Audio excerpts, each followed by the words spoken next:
Bien, chers amis, moi je suis, comme l'a dit Jean, notre Jeannot, vraiment très très heureux d'être parmi vous à la fête de la pomme, cadre idéal. D'abord, un mot pour vous transmettre le salut amical de notre Fifi, Philippe Vigier, tête de liste régionale en région Centre-Val de Loire. Bon, vous avez compris pourquoi il n'est pas là parmi vous, et vous le connaissez. Il doit vraiment penser fort fort à vous parce qu'effectivement, il aurait aimé être parmi nous aujourd'hui. Voilà. Mais il y a un peu de boulot en région centre Val-de-Loire. Alors il a délégué son porte-parole de campagne qui est ravi d'être parmi vous. Tu as parlé de l'amitié, Jeannot, ça m'a beaucoup beaucoup touché parce que c'est important, l'amitié, effectivement. Il n'y a pas que la politique aérie, il y a aussi... On ne peut pas dire l'humanisme si on ne pense pas aux hommes, avec un H majuscule, mesdames. Eh bien, je voudrais qu'on ait tous une pensée aussi affectueuse pour l'épouse de Jean-Luc Préel, puisque Jean-Luc est malheureusement décédé. Et voilà, je veux qu'on ait aussi une pensée pour Jean-Luc, parce que Jean-Luc a été un député inlassable quand tu présidais le groupe. Il se tapait toutes les séances de nuit sur les débats de projet de loi de financement de la sécurité sociale, la santé, etc. Tu parlais de conceptuel, Jean Léonce. Franchement, si on a eu une ligne politique en matière de santé publique, on la doit vraiment à l'apport de Jean-Luc Préel. Voilà, je ne voulais pas qu'on ne soit pas réunis tous ensemble sans avoir une pensée pour Jean-Luc et pour sa famille. Parce que c'est aussi ça, une famille. C'est aussi de penser aux nôtres. Alors les amis, je sais qu'on approche du buffet, donc je vais essayer d'être synthétique. S'il arrive à un moment donné, même en passionnant, on pense au buffet qui se dresse. 2-3 éléments. D'abord sur les régionales. Vous ne mesurez pas à quel point la dynamique d'union et de rassemblement derrière Hervé est importante pour votre région. Sincèrement, et je vous assure que ce n'est pas dans un esprit partisan que je vais dire ça, moi je me souviens très bien quand Hervé a rejoint le groupe à l'Assemblée nationale, à l'occasion d'une élection partielle, et à l'époque, tu étais le seul, je dis bien le seul et unique, je dis ça à tous les Normands, à avoir déposé une proposition de loi en 1998 pour réunifier la Normandie. Voilà, tu étais le seul, à l'Assemblée nationale. Donc franchement, il n'y avait pas d'autre candidat possible, légitime pour cette région qu'Hervé Morin, qui a toujours mené le combat de la réunification de la Normandie. Non seulement cette proposition de loi, mais je me souviens de l'association dont tu nous parlais souvent au groupe. Tu vois que je ne suis pas encore atteint d'Alzheimer et je me souviens très bien de tout cela. Donc, je n'ai rien oublié. Non, je n'ai rien. Bon. Et ça, on ne va pas chasser le soleil. Et, et donc voilà. C'est très important d'être unis et rassemblés. Parce que franchement, les socialistes sont formidables. Mesdames et messieurs, chers amis, chers camarades, j'ai regardé ça de très près. Je vous donne un petit élément de langage. Quand vous ferez le porte-à-porte, vous distribuerez les tracts, etc. On n'a pas voté en France. Je ne sais pas s'il y a quelqu'un d'Europe 1, il y a une rubrique que j'adore, c'est le vrai-faux de l'info. Ils pourront vérifier Momo. On n'a pas voté en France un mois de décembre depuis 1965. Et on a beaucoup de chance. Ils ont choisi le 6 et le 13 décembre. Ils auraient pu choisir le 24. Vous me direz, le Père Noël aurait voté, mais voilà. Le 31, voilà. Non, franchement, on est dingue. Et évidemment, les hiérarques socialistes sur les plateaux de télé, le 6 décembre au soir, dans les radios, diront « Ah, on ne comprend pas pourquoi les gens ne sont pas allés voter. » Eh, mon gazou, il n'y a pas besoin d'avoir fait l'ENA, Sciences Po, je ne sais pas quoi, pour comprendre qu'un dimanche 6 décembre, un dimanche 13 décembre, les gens, ils font les courses, mon gazou. Ils font les courses de Noël. Alors, je dis ça pourquoi ? Vous savez bien qu'avec l'humour, on peut passer des messages très sérieux. Alors, je vais vous en passer un.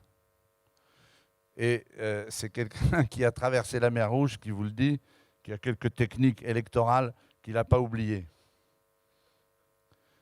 Dans une élection comme celle-là, où il va y avoir une abstention très forte, c'est celui qui rassemble son camp et qui fait sortir ses électeurs qui gagne. C'est celui qui fait sortir les électeurs qui gagne.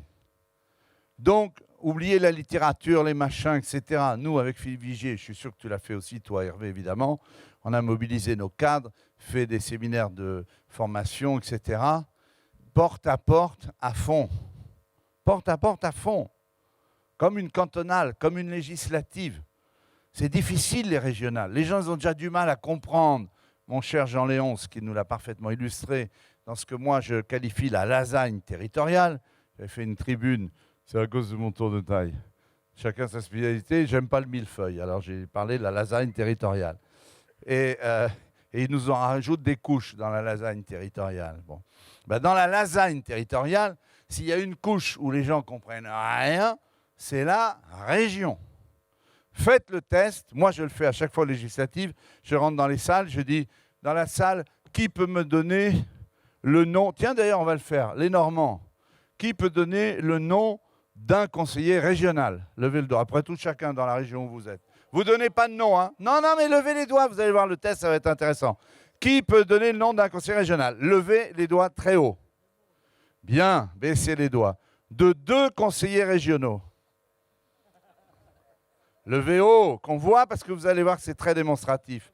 De 3 conseillers régionaux. Vous voyez qu'il y en a déjà moins. De 5 conseillers régionaux, on va gagner du temps. Non, non, mais tape, tape, tape, tape. Laissez les doigts levés. 5 conseillers régionaux. Mesdames et messieurs, regardez autour de vous. Et nous sommes à l'université d'été d'un parti politique qui compte. Alors vous imaginez, dans le village d'Arrozon-les-Grioches, un des plus beaux villages de Normandie, ce que la population peut connaître de ses élus régionaux. Moi, j'ai fait le test avec les conseillers généraux de Loir-et-Cher, donc le gratin du Loir-et-Cher. C'est les conseillers généraux. Sur 30 conseillers généraux, aujourd'hui départementaux, mais je l'ai fait à l'époque avec les conseillers généraux. Je ne l'ai pas fait avec les nouveaux élus. Eh bien, quand j'ai ramassé les copies, pourtant on en a 10 seulement en Loir-et-Cher. Je suis le seul à avoir donné les 10 noms. Et à peu près, on a pu m'en donner au maximum 5. D'accord? Donc la région, ce n'est pas connu, ne vous trompez pas. Donc ce qu'il faut, c'est se mobiliser dans chacun de vos 5 départements. Et si vous me permettez un conseil, départementaliser et cantonaliser la campagne. Parce que c'est comme ça que vous allez mobiliser. Après, vous aurez les grandes réunions, les grands meetings, etc. Mais voilà. Et je le redis parce que c'est vrai, c'est pas... Voilà. Je pense franchement que c'est une chance, que tu aies une chance pour cette région. Mais moi, il y a quelque chose qui me touche beaucoup, parce que c'est assez rare dans la vie politique française, surtout de nos jours. Hervé Morin a pris un engagement. Quand on le connaît, on sait qu'il le tiendra. C'est de se consacrer pleinement à cette présidence de région. Ça va être formidable d'être président de région. Parce qu'un président de région, il va être comme un maire. Ça va être un mandat charnel, c'est un mandat de réalisation. Et je suis sûr qu'ici, vous allez donner l'exemple. On va avoir un laboratoire UDI au bon sens du terme. Parce qu'avec un président UDI de la région, avec 3 présidents de département sur 5, vous allez pouvoir montrer au reste du pays comment on peut faire une autre gouvernance qui parte d'en bas.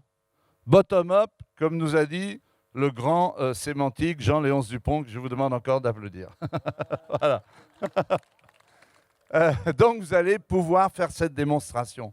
Et on va faire encore cette démonstration avec Philippe Vigier aussi, en région Centre, Val-de-Loire. C'est important, c'est majeur.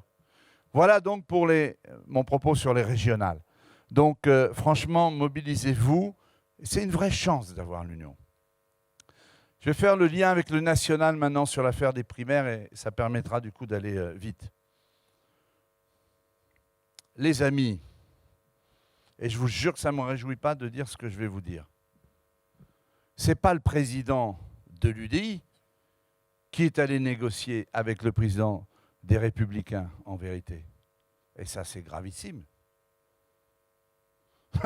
C'est Hervé Morin qui a rencontré Nicolas Sarkozy.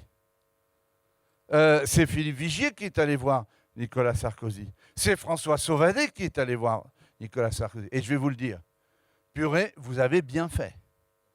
Et combien que vous aviez bien fait. Et vous vous rappelez que dans nos réunions de bureau politique, je disais, mais punaise, mais qu'est-ce que vous attendez pour voir en direct et traiter région par région? Voilà. Et donc, heureusement que vous l'avez fait. Et je le dis aussi pour les constitutions de liste, que tout le monde soit patient. De toute façon, on ne peut pas prendre tout le monde. Il y a plein de talents, ce sera toujours difficile. Il n'y a pas plus compliqué à faire qu'une liste régionale, hein. Alors faites confiance à votre leader, à Hervé, avec chacune des fédérations. Ils opéreront au mieux. Et soyons malins, je l'avais dit, je crois, quand on s'était vu au dernier Conseil national, soyons malins dans les constitutions de liste.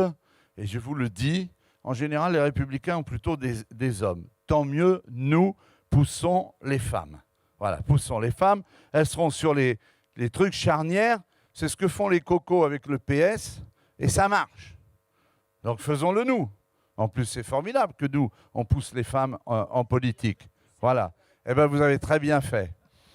Parce que je souhaite du plaisir à ton concurrent, ton sortant, qui va bientôt être sorti.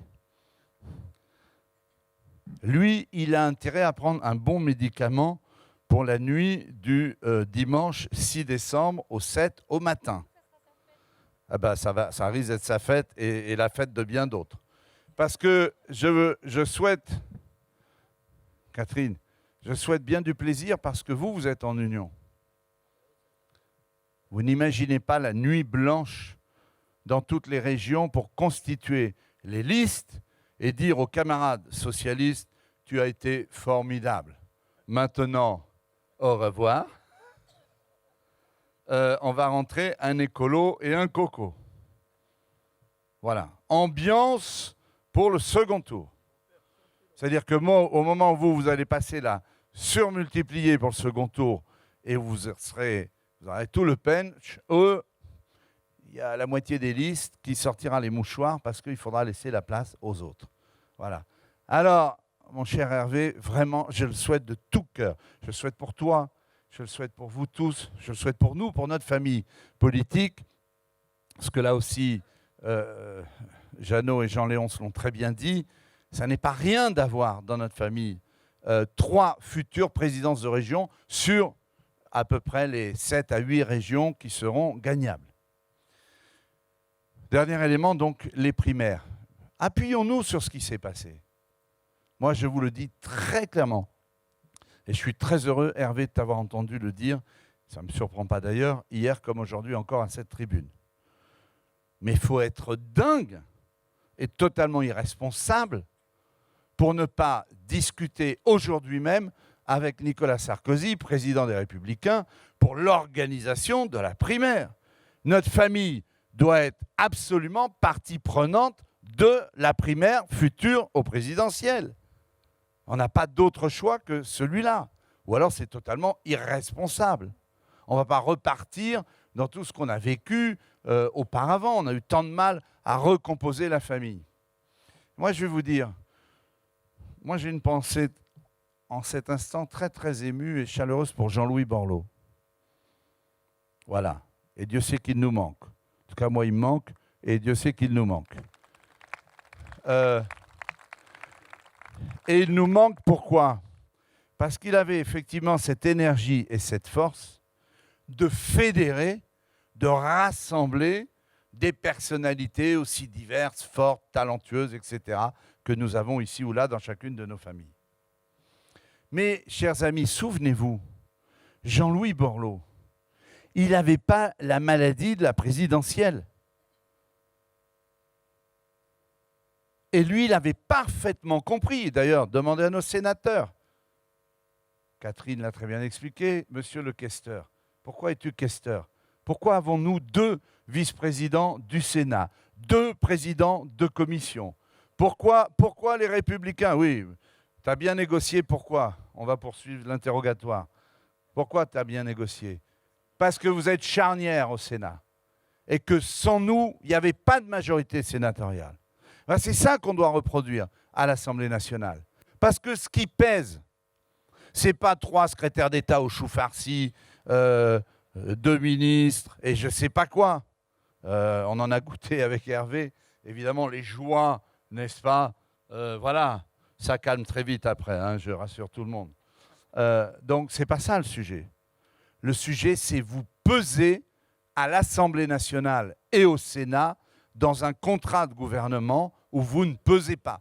Demandez aux Verts, demandez aux communistes, mais particulièrement aux Verts. Voilà, ils ne sont pas charnières, donc ils ne pèsent pas. Le Parti socialiste a la majorité absolue des sièges, donc les autres, c'est cause toujours. Voilà, tu es dans la majorité, c'est cause toujours, tu es dans l'opposition, c'est ferme ta gueule. J'ai résumé la Ve République. Voilà. Eh bien, si nous n'avons pas un groupe charnière qui pèse, eh bien ça part dès les primaires, les amis. Ça part dès les primaires. Je répète, tu es dans la majorité, cause toujours. Tu es dans l'opposition, ferme ta gueule. C'est exactement comme ça. Donc, les amis, on a un devoir, vraiment, c'est de participer à cette primaire. Collons une tête à chaque problème. Aujourd'hui, notre mission, notre feuille de route, ça doit être les régionales et que les régionales. Mais Hervé, je te le demande vraiment instamment, puisqu'on est en université d'été ici. Je pense vraiment que dès les régionales passées, nous devons, nous mettre, je dis le nouveau centre, composante majeure au sein de l'UDI. Je demande à ce que le nouveau centre, dès le mois de janvier, puisse avoir une réflexion interne et puisse prendre des mesures, des initiatives. C'est toi le patron du nouveau centre et il faut un patron. Parce que n'oubliez pas, hein, dans cette République, il faut un patron. Hein. Je résume pour tout le monde, parce que ça aussi, ça calme. Quand vous demandez aux Français qui incarne le centre, à un Français sur 2, à peu près 50%, les gens répondent Jean-Louis Borloo ou François Bayrou.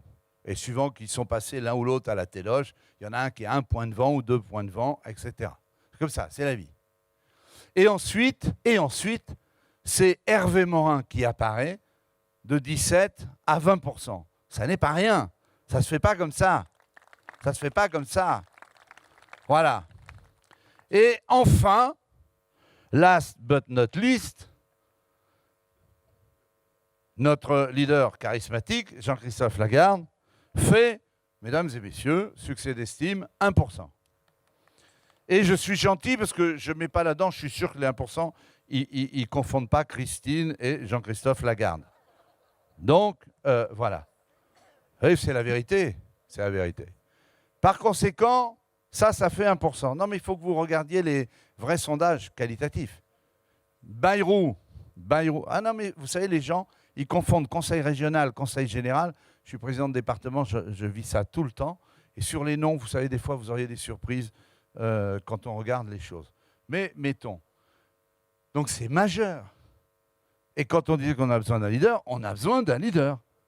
Y compris, on a besoin d'un leader pour pouvoir négocier, traiter avec nos partenaires, comme tu l'as très bien fait pour les régionales, Hervé, comme nous devons le faire dans la préparation des élections législatives. Vous savez, 2017, c'est dans l'ordre présidentiel en mai, législative en juin, sénatoriale en septembre. On est tous dans le même bateau. Donc, on a reconstitué partout en France, après les municipales, après les départementales, voilà, des élus locaux, départementaux et en décembre régionaux. Voilà, nous devons être une vraie force qui compte parce que, et ce sera mon dernier mot, vous savez, on verra bien ce que donnera la primaire et on verra bien qui sortira de la primaire. On verra bien. Mais quel que soit le nom qui sortira de la primaire pour être le candidat de la droite et du centre. Ce candidat, cette candidature-là, elle aura besoin de nous. Il n'y a pas d'élection sans le centre droit et jusqu'au centre gauche. Il n'y a pas d'élection possible de la candidature de la droite sans le centre, sans nous. Et ne vous y trompez pas, c'est parfaitement bien compris à droite. De même que François Hollande a exactement le même problème de l'autre côté. Vous savez, François Mitterrand avait une excellente formule, il disait « Au premier tour de la présidentielle, on rassemble son camp. Au second tour, on élargit. » Aujourd'hui, avec le score de Marine Le Pen et du Front National, et vous allez aimer les régionales, vous allez voir le score, vous allez voir que ça va encore twister grave, eh bien aujourd'hui ne sera qualifié au second tour que celui qui, à droite comme à gauche, aura dès le premier tour, rassemblé et élargi. Eh bien mes chers amis, la vie est belle pour nous, à condition qu'on ait bien conscience de cela, parce que là, dans ce coup, on pèse, on peut vraiment peser fort. Voilà. Bon appétit, bonne campagne et en avant la Normandie, conquérante derrière Hervé.